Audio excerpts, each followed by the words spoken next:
अभी सब्सक्राइब करें हमारे चैनल को और साथ में बेल आइकन को भी दबाना ना भूलें। आप सुन रहे हैं दीपक म्यूजिक इंटरटेनमेंट की प्रस्तुति।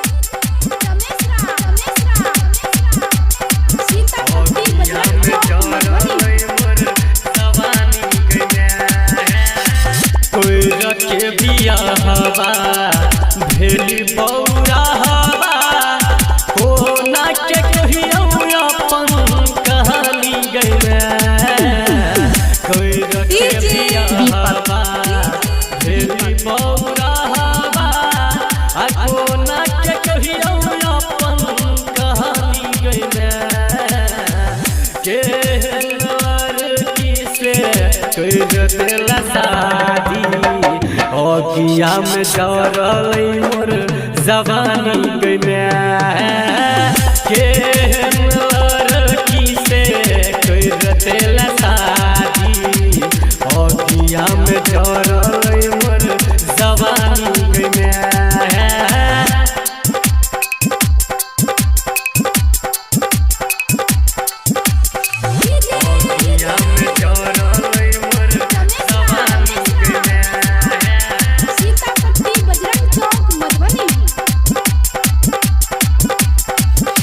होइते सवेरे डीजे दीपक ऑर्डर चलाबो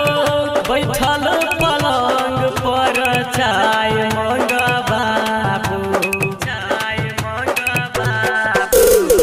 होइते सवेरे मैयो ऑर्डर चलाबो बैठल पलंग पर चाय मंगबाबो ओ करे बीतैया समैया कोना कटतै जिंदगानी गइले आके हम लड़की से कर देला शादी अगिया में दौड़ल मोर जवानी गइले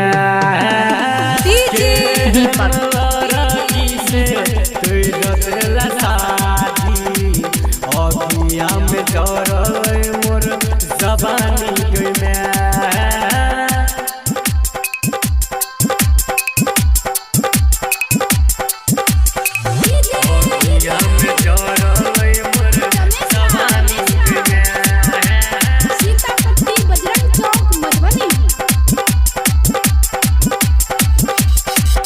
ओकरे खाना ले मैयो आटा सनै छी कि हम बतैयो तोरा क्या नाम है आपका? नाम तो आपने सुना ही होगा। ओकरे खाना ले मैयो दीपक आटा सनै छी कि हम बतैयो तोरा रोज कानै छी शर्म के मारे किछु नहीं फुराइया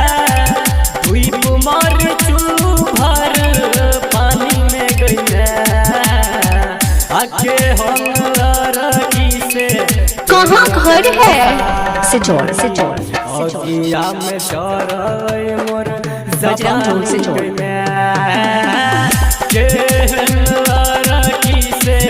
कर देला शादी अगिया में डरल मोर जवानी गइले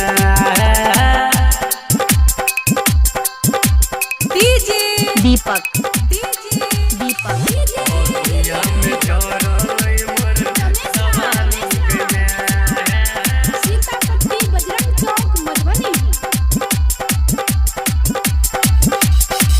टोला मुहल्ला के लोग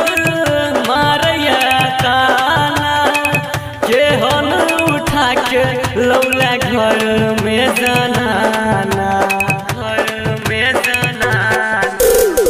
टोला मुहल्ला के लोग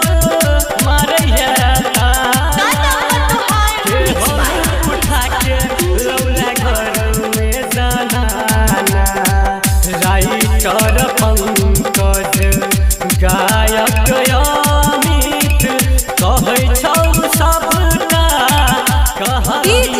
दीपक आके हम लड़की से कर देला शादी अगिया में डरल मोर